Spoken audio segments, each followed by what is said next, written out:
here because we asked you yesterday to email us and send us questions. info@onewaterrace.com is the email address, so keep sending us questions. Good to hear from you. And we got a couple of them, and one of them is regarding, is there any no-go zones for the teams? And we can see it here, right? Yeah. So we have some no-go zones. It's like, military areas or commercial ferry docks, and so on. And these are some nature facilities that we cannot go into. So of course we have some no-go zones, and they are very clear. And when it comes to the setting or the design of the course, we try to stay out as much as possible from those kind of areas, and we can see the olive green areas here as well, which is really important. That's private property. Yeah. You cannot enter those kind of areas. We have a penalty system for that, but in the end it's up to the racers. They need to be so good orienteer and navigators. They need to know exactly where they are at all times. Yeah. So and they are. And I also got a question over social media to me yesterday from a person asking, why don't they swim to ashore and run and skip all the islands and run on the inland? On the inland, yeah. And they cannot do that. Because if you're looking at the map here, this is like the corridor. Yeah. This is. We have picked up, this is the corridor for One Water Race. Then of course we can stretch this, and we have many different kind of alternatives, so we can stretch it, but we will not make it a city race. No. And we got a couple of more questions. Let's start with this one from Loic from France. He asked, what is the best strategy for managing lack of sleep? Take short naps early, or try not to sleep at all, or take a short nap only when you cannot handle the lack of sleep? I would say most of the teams don't sleep at this distance. That differs when it comes to, if you look at adventure racing, for example, where you race for 3-4 days, then you definitely need to sleep. Here the race is like it's too long to almost don't sleep and too short to sleep. And you really need to be at the speed and have a good pace at all times. So most of the teams doesn't sleep. There are different kind of strategies for this. Some of the teams think that it's good to take a sleep early in the race to have that. Other teams, they take the nap when they need it. But when they take this short nap, is it like 15 minutes, or what's the most efficient 15-20 minutes. 15-20 minutes. Yeah. And it's like we could see Jonas in Team 8. He took like a 3-minute sleep at checkpoint 3. That works for him. So, he teammates took care of the maps and everything. He took a 3-minute beauty sleep, and then we're off. So it's so personal as well, depending on. But in the end, you need to train when it comes to sleep deprivation, because that is something that you need to handle yourself. And how can I handle it? And you need to practice that. And if you because all of them will experience the sleep deprivation. Yeah, absolutely. And that's why we have, when the team enters, we have a admission process and a communication with all the teams, and they need to do plus 50-hour training sessions. Yeah.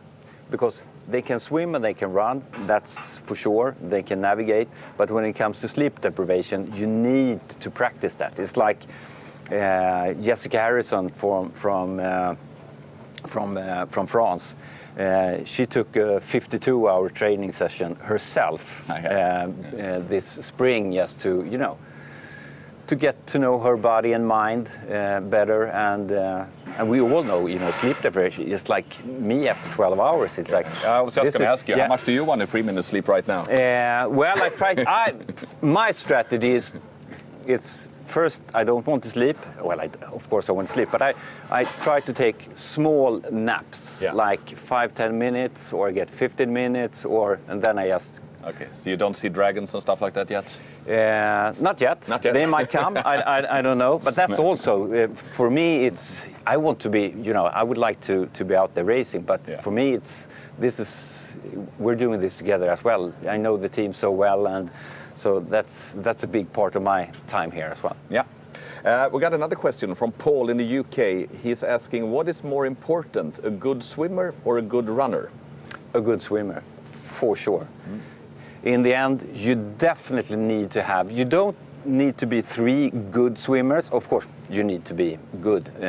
You will swim 50, 60 Ks. But what is really important is that you have one really good swimmer. Elite swimmer. Yeah, it's like what we talked about yesterday. You can slipstream and so on. So, but you need to have one really good swimmer. And if you're looking at the teams, they are fantastic swimmer. And the swim pace that we see now is unbelievable, I would say. They swim so fast. Of course, we have good conditions, but anyway, fantastic to see. Paul also have a bonus question. Do the competitors use different pedals for different swim legs, whether it's calm or choppy conditions, for example? They have different kinds, for sure. Then, if they use them, it's up to them. Of course, if you want to have higher speed, you have bigger paddles. But in the end, it's also put a lot more pressure to the shoulders. So I wouldn't suggest it. But most of them using small, but smaller paddles, not the big ones that you can see in swimming pools and so on. Yeah. And the last one, at least for now, are the teams using Vaseline or something similar to avoid chafing? No, more for rubber and neoprene, not for shivering, I would say. Well, they have like this kind of boxes with Vaseline with them. So in the end, not so much for shivering, I would say. Not for chafing, like skavsår. Oh, yes. Oh, sorry, I misunderstood. For sure. Yeah. Very much, all over, and especially the neck, under your arms, the feet, and everything. So yeah, for sure, that's almost mandatory. We have seen Sorry. Oh. Look at this. We got an extra participant here. This is a moose swimming. Yes. Glenn Wilkinson. He had never seen a moose. Oh, really? No. Now we can slipstream behind one. Yes. Fantastic. Wow. But this is exactly, we talked about this night, that in this area of the archipelago, you can see the elks, you can see islands, and you can see them. This is unbelievable. And this is actually not archived pictures, this is live pictures. So we got the aurora light during the night, and we have the moose swimming right now. Yes. What more is there to... Yes, this is like,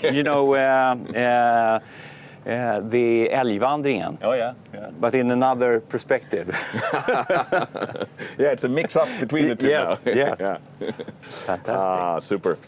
Very nice. So, I don't know if the moose is using Vaseline, but the athletes do, at least. Yeah, for sure. Yes, very much. Super. And finally, Thomas, before I let you go, because I know you're heading out to the race even more.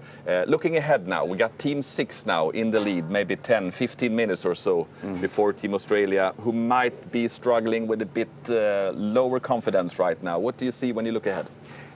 Well, I think, from my perspective, and with 4 years with Team 1 Australia, I think they will be in the lead together with Team 6. That's what I can see, and they had such a good battles during the night. So I hope that we can see them during the race, and then I hope the other teams, Team 7 are close behind. I want to have the teams more together. I hope for that. I really hope that the teams behind can really push themselves at this stage, because it will not go faster. They know that they have this day and you really need to use it, because then we have the second night, and then it will be a completely new race. Yeah. And this is totally new for us and totally new for them as well. So what I can see today is that the teams will push themselves to the max, I would say. Not in a speed perspective, but really trying to be ahead of time and schedule.